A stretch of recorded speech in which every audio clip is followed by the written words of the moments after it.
Oke, halo semuanya. Jadi di sini gue mau coba ngasih gambaran soal what to short and what to long gitu ya. Jadi what to sell and what to buy, koin apa gitu. Gue coba kasih gambaran soal trading pair, bagaimana kita melihat Bitcoin dengan altcoin dan lain sebagainya. Oke, jadi langsung aja. Oke, pertama kita lihat basic dari price action dulu. Basic dari price action kan ketika dia trending, terus dia ranging, trending lagi, ranging, dan gini kan. Ini balance area, ini imbalance. Habis itu mungkin bisa mengisi imbalance-nya dan turun ke bawah, naik, ada deviasi, reclaim, terus naik lagi, dapat sini ya, semacam itulah basic. Nah, kita lihat nih, ketika misalnya Bitcoin itu membuat struktur yang bullish, nah kita perlu bandingin dengan koin yang lain gitu. Misalnya ada koin A gitu ya, misalnya ada koin A juga membentuk struktur yang sama. Kalau misalnya koin A membentuk struktur yang sama, kita bisa long koin tersebut, atau misalnya Bitcoin ya, tentunya di range low ya kan, di area sini. Di sinilah ketika kita punya bias bullish ya, ingat ketika kita punya bias bullish di sini buat naik ke atas ini. Ya bisa TP di sini atau mau enter apa, bebas kalian lah. Begitu juga di koin altcoin ya. Nah, yang jadi problem ketika misalnya Bitcoin itu seperti ini, namun altcoinnya malah kayak gini, ya kan? Aduh, kok jelek bener. Nah, kayak gini. Jadi yang ini naik, yang ini turun. Nah, ini koin seperti inilah yang tidak bagus untuk kita long gitu. Bukan berarti nggak bisa, tapi nggak bagus gitu. Jadi kita cari yang ya selaras dengan Bitcoin gitu. Nah, lalu gimana caranya kita cari entry-nya? Oke, misalnya nih kita ada di fase Bitcoin ranging ya, kayak gini, ya kan? Ada di fase Bitcoin ranging kayak gini, nah ini di atas, ini di bawah. Ketika gini kita kan nge-short. Nah, tadi kita udah tahu nih, koin yang lemah adalah ketika Bitcoin membuat higher high, itu koin malah nggak membuat higher high gitu, atau malah membuat higher low. Dan ketika Bitcoin membuat lower high, itu koin malah membuat lower low gitu. Jadi ketika Bitcoin kayak gini, itu koinnya malah kayak gini. Nah, beda ya di sini ya. Nah, koin ini adalah koin yang bisa kita short. Nah, contohnya seperti ini. Ketika ada di range high Bitcoin, nah kita cari koin yang ada di fase kayak gini untuk kita short gitu. Nah, itu praktisnya lah, atau teorinya kayak gitu. Kalau misalnya long juga sama. Kalau misalnya Bitcoin itu secara struktur dia kayak gini ya, tapi itu koin malah kayak gini, ini berarti koin yang bisa kita long. Nah, ketika koin itu strong, lalu Bitcoin ada di fase balance area ya, kan, of the balance area, terus kita melihat, oh, Bitcoin bakal mantul di sini, terus naik ke atas ini nih gitu kan, kita punya bias long di sini. Jadi kita akan long koin yang tadi, yang strong tadi gitu. Jadi ketika Bitcoin itu sampai di range low-nya, mungkin Bitcoin membuat lower low, tapi itu koin malah membuat higher low gitu. Jadi ketika Bitcoin kayak gini, ini di range low-nya, itu koinnya udah kayak gini. Nah, kayak gini. Jadinya beda. Kita langsung buat contohnya aja, tidak usah banyak omong ya. Oke, jadi gue udah siapin. Ini ada wave, di sini ini ada Bitcoin. Pertama kita lihat di sini dulu. Nih, di wave ya, yang di kanan. Lingkaran ini itu kalau di Bitcoin ada di sini, ya kan? Dia turun. Nih, dia turun. Tapi dia naik. Ini strong, ya kan? Ini strong. Dalam artian ketika kalian udah habis itu kalian analisis Bitcoin nih, kalian analisis Bitcoin, oh ini udah ada deviasi, berarti dia bakal naik gitu kan.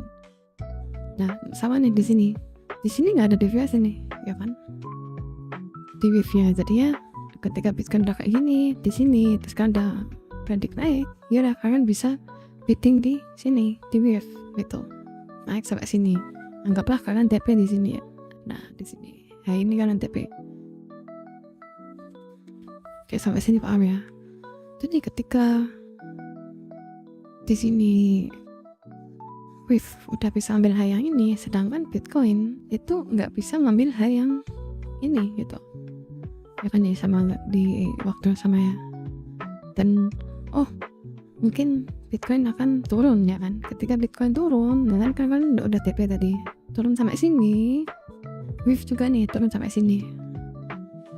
Tapi ketika Bitcoin naik, nah wave kok cuma naik sampai sini, ya kan? Ya memang ini Bitcoin juga gagal membuat high, jadinya masih bearish ya kan.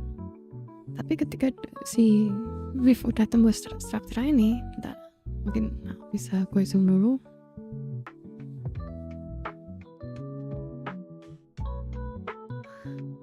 Ketika wave sudah menembus struktur ini, yang ini,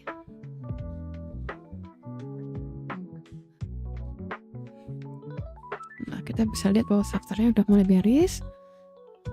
Bitcoin juga gagal sampai ke high-nya, dan dia malah ranging di sini, sedangkan Bitcoin ya naik gitu. Nah ini adalah koin yang bisa kalian short karena dia lemah itu terhadap Bitcoin kan. Tadi awalnya strong di sini, sekarang udah lemah. Ya ketika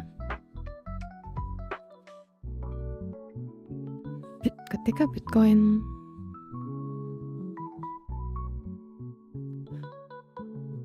ngambil low yang ini, take low yang ini, wave juga gitu. Nah bahkan ketika wave ngambil yang ini, yang ada di bawah sini, bentar gue hapus dulu. Sorry ya. Ketika wave ngambil yang ini, Bitcoin nggak ngambil, jadi Bitcoin masih lebih strong. Jadi ketika ini kita bisa cari taker buat ke bawah gitu. Paham ya? Nih contohnya misalnya di sini kan ada range ya, ada ranging gitu kan. Kita ini waktu itu kita nge-short dari sini ya. Gue nge-call di sini buat nge-short. Nah, gue yang ngeliatin wave sih waktu itu sebenarnya. Cuman kondisi wave waktu itu nggak membuat trends kayak gini, jadi udah turun ke bawah gini, ya kan? Beda. Jadi ketika ini udah lemah di sini, di Bitcoinnya juga udah ada di range high-nya, ini juga kelihatan lemah, kita bisa nge-short di sini karena ketika Bitcoin ada di range high-nya itu kan RR-nya lebih bagus kalau kita nge-short. Sedangkan ini koin memang udah dasarnya udah lemah, jadi kita bisa short dari sini sampai mana bebas. Itu tergantung plan kalian. Tapi kalau kita mau ngambil yang dari sini tadi, sini, nah ini beda karena di sini wave bullish, ini ada divergence itu. Oke, mungkin cukup sekian aja ya, nggak usah panjang-panjang. Jadi kalian bisa cek juga korelasi antara Bitcoin dan koin kalian gitu. Jadi ketika intinya ketika Bitcoin itu membentuk range, terus kalian punya bias Bitcoin ada di range high-nya, misalnya kayak gini, terus ini bakal turun, kalian bisa nge-short Bitcoin. Tapi ketika kalian melihat koin lain itu juga potensi untuk short karena dia lemah, kalian bisa short itu. Jadi intinya sebenarnya kalian nggak perlu sih, kalian nggak harus nge-short koin yang lemah, tapi jangan nolong koin yang lemah. Contohnya nih Bitcoin kan mau turun, terus kalian mau short Bitcoin, ya udah short aja. Tapi kalian lihat koin, saya tadi wave udah lemah kayak gini, nah udah membentuk channel ke bawah gini, terus kalian mau short di sini, ya udah kalian nggak apa-apa kalian short. Tapi intinya kalian jangan ngelong ini with gitu loh. Ketika Bitcoin ada di range-nya, kalian jangan ngelong with misalnya dalam bentuk range gitu, kalian merasa nih udah ada di bawah gitu, udah murah. Nah, kalian jangan pernah ngelong koin yang lemah gitu, apalagi ketika Bitcoin ada di range-nya. Nah, ketika Bitcoin ada di range low-nya, ketika ada di sini terus kalian mau ngelong,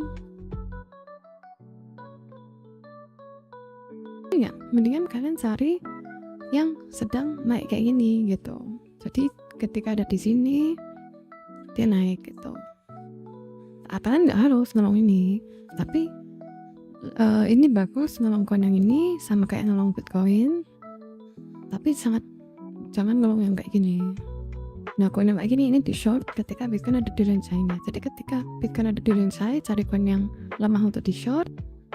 Ketika Bitcoin ada di range low-nya, cari koin yang strong untuk di long gitu. Jangan kebalik. Oke, jadi cukup sekian aja video kali ini.